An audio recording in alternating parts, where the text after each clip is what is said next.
Jejak langkah Nyong Ambon Manise, Glenn Fredly Deviano Latui Hamalo merona dalam mozaik hidup yang penuh liku.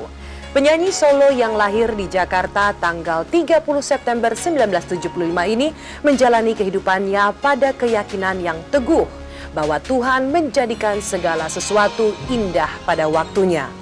Anak sulung dari pasangan Hendrik David Latui Hamalo dan Linda Mirna Latui Hamalo Siahaya ini dibuat terpesona pada setiap situasi batas yang terjadi dalam hidupnya. Bakat olah vokal pertama kali ditemukan secara tidak sengaja pada saat Glenn duduk di kelas 4 SD Tirta Marta, Jakarta Selatan. Talenta suara Glenn sempat disia-siakan saat Glenn memasuki masa puber. Geliat usia akil balik membawa Glenn pada kenakalan yang rada ekstrim. Glenn sempat terlibat drugs dan narkoba. Berkat petuah sang opa sebelum meninggal, Glenn bangkit memulai lembaran baru. Tahun 1996, Glenn memulai debutnya sebagai penyanyi dengan meraih juara 1 dalam ajang Cipta Pesona Bintang yang diselenggarakan oleh RCTI. Selangkah mulai terlewati, dan sebuah kisah indah pun terukir melalui perkenalannya dengan Ria Vinola Ivanisari atau lebih dikenal Nola Ebitri. 7 tahun berpacaran dan sempat putus sambung beberapa kali, hubungan Nola dan Glenn berakhir penuh dramatis di Januari. Nola menikah dengan Baldi Mulya Putra dan Glenn sempat terperangkap dalam sedih tak berujung, namun kembali berdiri tegak sambil berkata, "Selamat pagi dunia." Bagaimana jejak langkah kehidupannya? Selamat siang pemirsa, saya Dona Arsinta akan berada di hadapan Anda selama 30 menit ke depan untuk menguak kisah dan kasus para selebritis serta mengangkat hal-hal yang dianggap tabu menjadi layak dan patut untuk diperbincangkan. Semuanya akan dikupas secara tajam, setajam silet.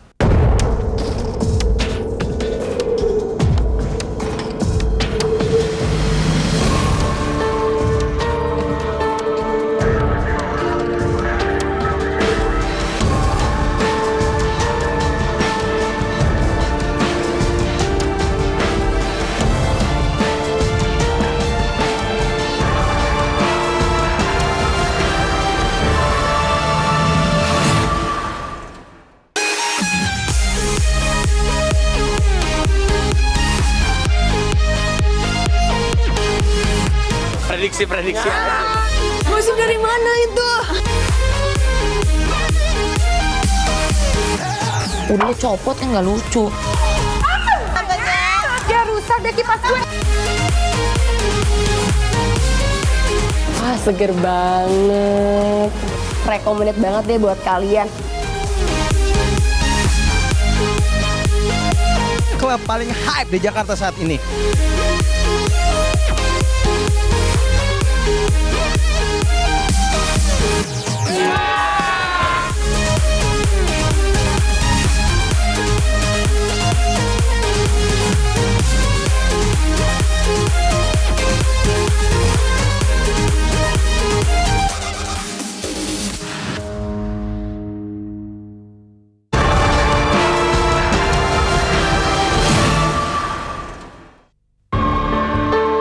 Segala sesuatu dijadikan Tuhan indah pada waktunya. Demikian keyakinan Glenn Fredly Deviano Latui Hamalo. Memasuki usianya yang pada tanggal 30 September ini genap 30 tahun, Glenn membentangkan tapak-tapak undur sebagai bingkai dari apa yang disebutnya sebagai jejak langkah masa lalu. Putra sulung pasangan Hendrik David Latui Hamalo dan Linda Mirna Latui Hamalo Siahaya ini mengalami masa kecil dan masa remaja yang berbeda. Bila ada siswa SMP yang mahir bermain gitar, kemudian mudah mendapat pacar, peluang seperti itu hanya bisa diraih oleh Glenn Fredly. Terdalam yang pernah ku rasa, hasratku hanyalah untukmu. Mengamati gaya dan aksi Glenn Fredly Deviano Latui Hamalo di atas panggung, agaknya merona suatu masa lalu yang menarik dari Nyong Ambon Manise yang lahir di Jakarta tanggal 30 September 1975 ini. Sulung dari 5 bersaudara itu sering merepotkan orang tuanya Hendrik Latui Hamalo dan Linda Mirna Siahaya. iyalah nyuri duit nyokap gitu loh, terus pecahin celengan, kok kabur duit celengan gue gitu. Ya kenakalan yang kalau gue bilang kenakalan yang nggak masuk akal lah untuk anak-anak usia saya saat itu. Ya ngerokok, gue ngerokok dari kelas 4 SD kali gue. Mungkin dia nakal, dia disuruh bayar uang sekolah, dia nggak bayar uang sekolah. Kenakalan dan kejahilan Glenn kecil mampu diredamkan oleh kedekatan Glenn dengan sang bunda tercinta. Glenn sama tante deket ya, deket banget. Dia kalau tante lihat memang dia ini sekali sama tante ya. Sampai sekarang pun dia kalau dia nyanyi apa-apa gitu, misalnya dia lihat kita ada keluarga terus gitu, tante nggak ada dia pasti nanya, atau dia misalnya lihat tante nggak ada dia telepon, ma aku mau berangkat, apa aku mau manggung, mama tolong doain. Orang tua Glenn masih kuat mewarisi tradisi Ambon diaspora atau perantau yang terkenal mempunyai jiwa musikal yang bagus. Ayah Glenn termasuk salah seorang pemusik pada masanya, dan Glenn yang dibesarkan dalam keluarga pemusik sudah jatuh cinta pada bidang tarik suara sejak kecil. Kalau dibilang jatuh cinta banget ya, gue sangat jatuh cinta dengan dunia nyanyi pada saat dari kecil gitu. Dan ini yang menjadi menjadi satu fondasi dasar bahwa kecintaan itu adalah dasarnya gue sampai hari ini gue melakukan itu gitu. Jadi papa tuh suka yang main gitar, terus udah gitu ayo dipanggil semuanya 5-5-nya, ayo nyanyi. Terus mulai dari Glenn nyanyi, abis itu udah lulus, terus aku nyanyi, udah ya pokoknya kalau bagus boleh ngapain gitu, terus dia pokoknya semuanya dipanggil harus nyanyi. Pada usia sekolah dasar, bakat olah vokal Glenn kian terasah. Apalagi Glenn yang bersekolah di SD Tirta Marta, Jakarta Selatan itu dipilih sebagai duta sekolah dalam mengikuti lomba olah vokal antar SD se-DKI Jakarta. Guru gua, gue masih ingat namanya Bu Yohana, orang Batak gitu.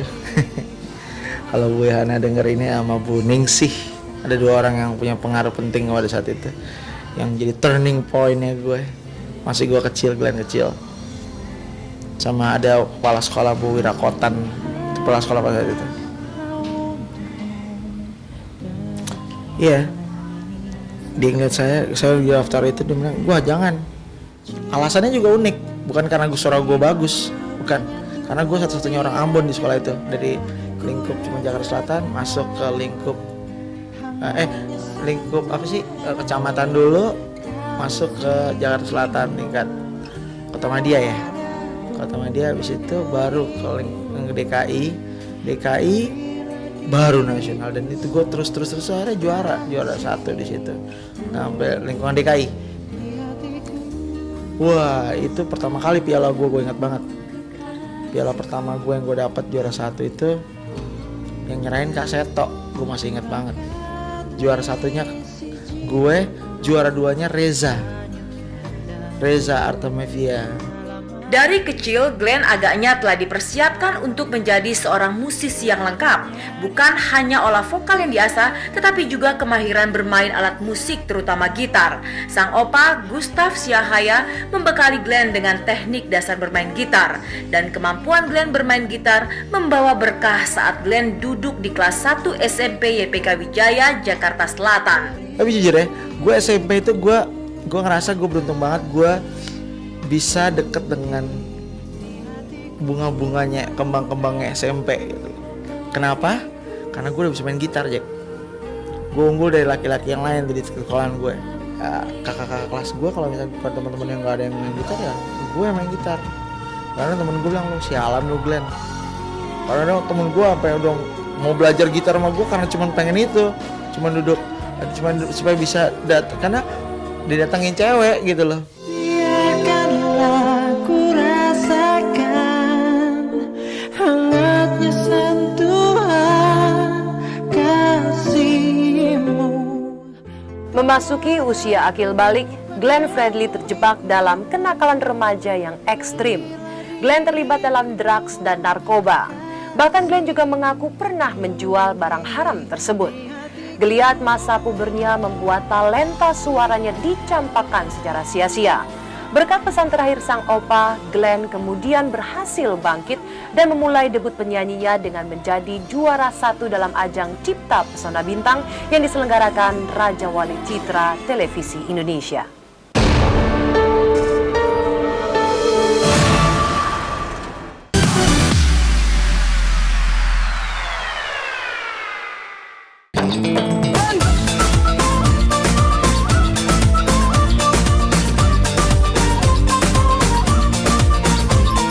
Tapi intinya semua dari anggota PPMI merasa happy karena ini adalah kerja kita bersama-sama. Pantengin terus event tastik, event-event berikutnya gue bakal ngajak lu buat seru-seruan bareng, oke?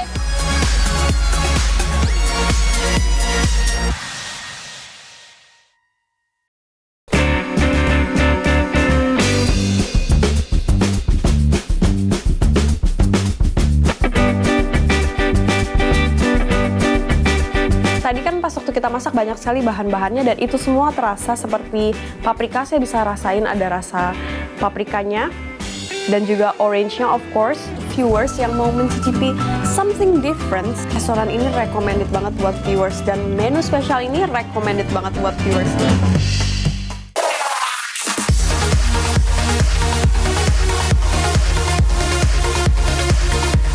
Kalau ke klub casual atau klub male stylish gitu? Alex stylish. Yang casual kayaknya.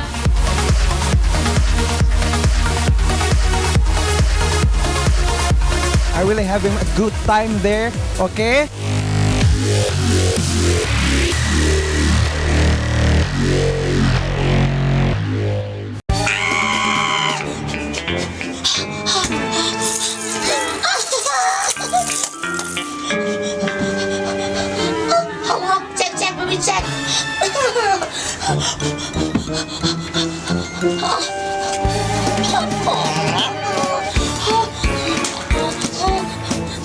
Nggak pasti nggak ada habis lahiran.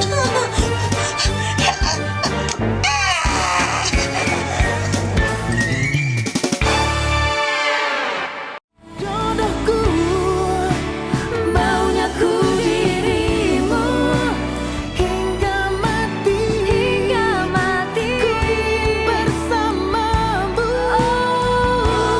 Jodohku, maunya ku dirimu satu cinta hingga ajal memisah aku dan kamu satu saling mencinta.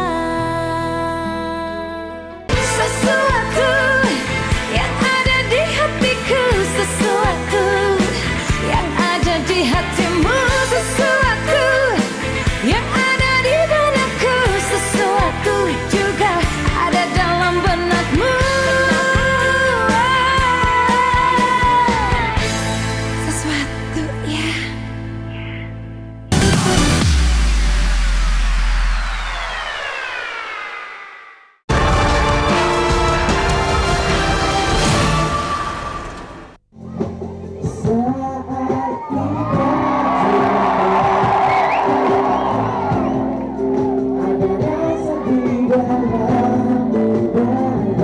Semasa duduk di bangku SMP dan masa-masa puber mulai mengisi jiwa Glenn, bakat olah vokal dan kemahiran bermain gitar seolah dilupakan sama sekali. Beberapa kenakalan masa kecil muncul lagi dalam bentuk yang beda. Pengaruh lingkungan dan teman-teman menjejali Glenn dengan berbagai pengaruh sehingga Glenn terjebak dalam narkoba dan drugs. Gue masuk dalam dimensi kenakalan baru lah di SMP. Levelnya beda nih sekarang. Levelnya udah masuk level yang tahap mencobanya tuh lebih besar gitu, tahap ingin mentaunya ingin lebih besar gitu loh. Ya, gue kenal pertama kali drugs SMP kelas 1 tuh. Nggak sampai user yang berat sih, tapi I'm a drugs dealer. Oh cuma mungkin dia bergaul sama begitu 4 bulan aja. Dan dia tidak pemakai. Kalau pemakai mungkin dia bisa madat ya. Ini juga hanya menjual kali ya. Jadi akhirnya dan kelihatan kalau pemakai lah. Kalau dia pakai itu kelihatan ya. Saya selalu perhatikan lah anak ini bagaimana langkah-langkah dia. Karena saya pengen dia harus maju di bidang tarik suara gitu loh.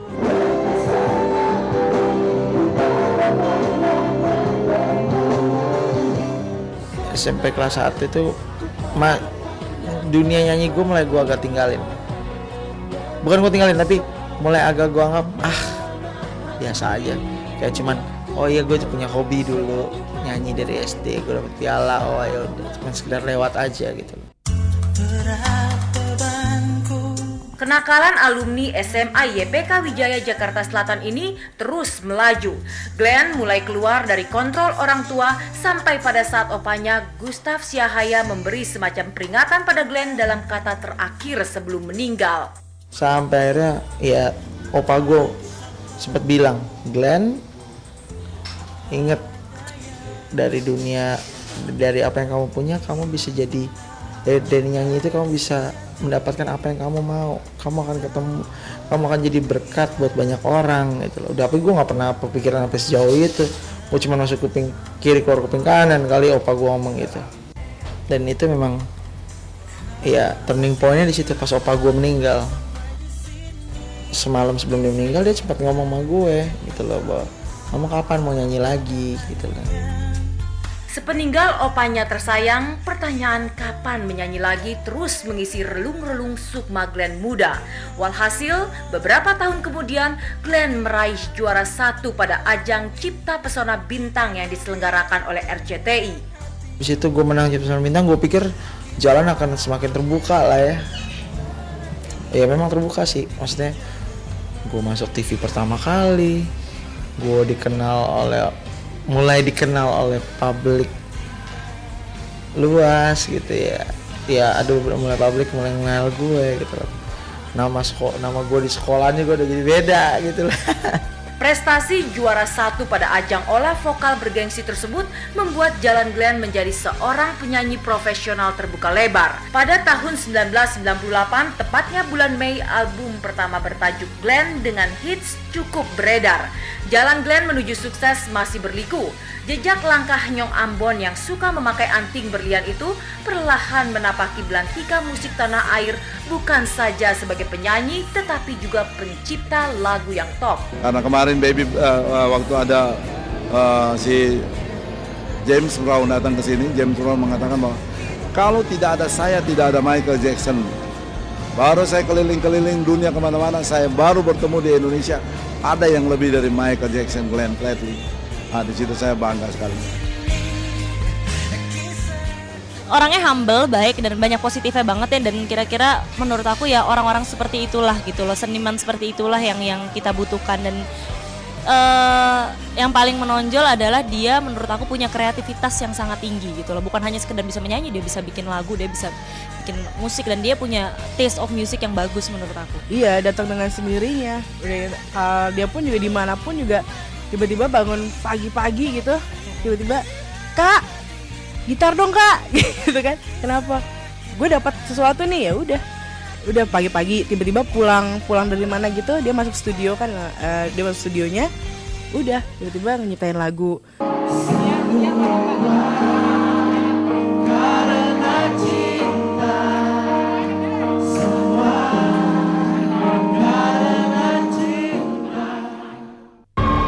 Sukses Glenn Fredly sebagai penyanyi solo pria tidak terlepas dari situasi batas dalam kisah cintanya dengan Ria Vinola Ivanisari. Akhir yang dramatis membuat Glenn meratapinya secara menawan dan elegan serta tanpa kesan cengeng dalam setiap lagu ciptaannya.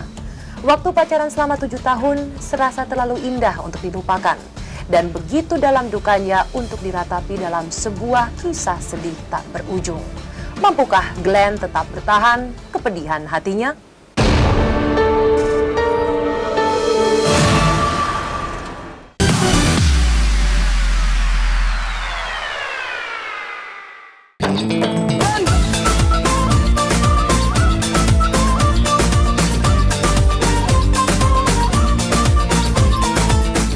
intinya semua dari anggota PPMI merasa happy karena ini adalah kerja kita bersama-sama. Pantengin terus event taktik, event-event berikutnya gue bakal ngajak lu buat seru-seruan bareng, oke?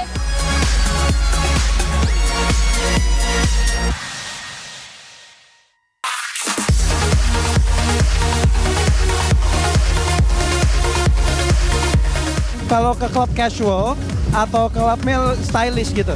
Alex stylish. Yang casual kayaknya.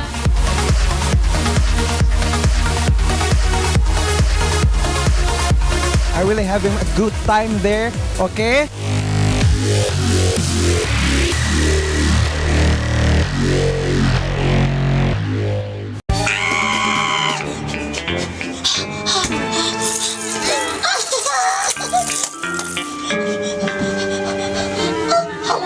Cek, baby cek.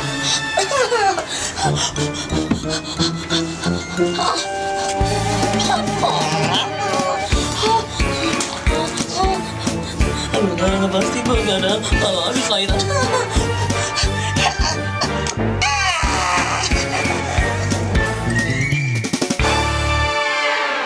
Sesuatu yang ada di hatiku, sesuatu yang ada di hatimu, sesuatu yang ada di benakku, sesuatu juga ada dalam benakmu.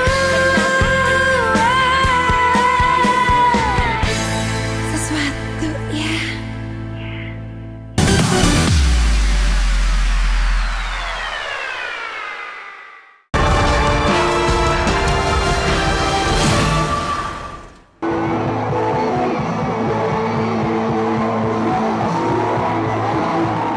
Di tengah karir Glenn yang mulai menanjak, ada sisi kehidupan lain yang tidak kalah serunya. Kisah cintanya yang begitu dramatis dengan seorang personil EB3, Ria Vinola Ivanisari atau akrab disapa Nola. Kisah yang berawal pertemuan keduanya pada sebuah acara di Brunei itu berulang kali putus dan terjalin lagi. Buat gue, dia mungkin wanita biasa gitu loh, tapi ada hal yang tidak biasa yang gue lihat itu loh. Dan buat gue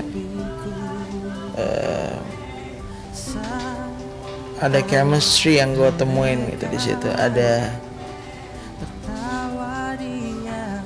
sebuah energi yang gue dapat di saat gue punya sebuah hubungan yang benar-benar didasari dengan ketulusan gitu loh. Karena itu kan memang hak kita berdua gitu ya, hak saya sama dia gitu loh.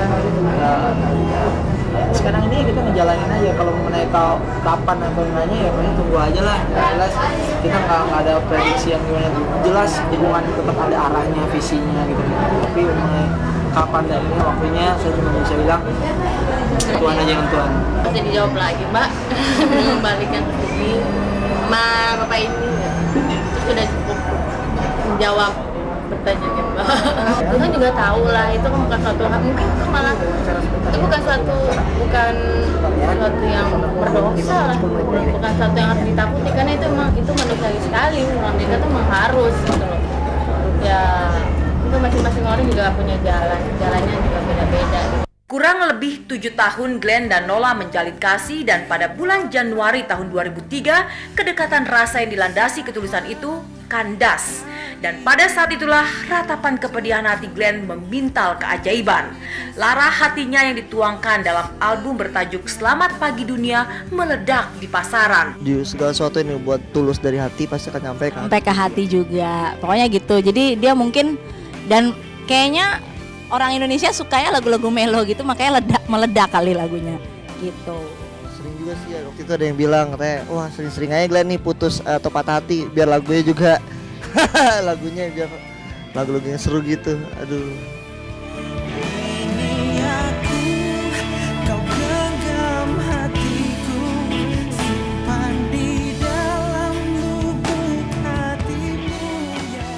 Ya Nola termasuk salah satunya gitu loh, yang punya apa ya, punya pengaruh dalam kehidupan gue, walaupun nggak secara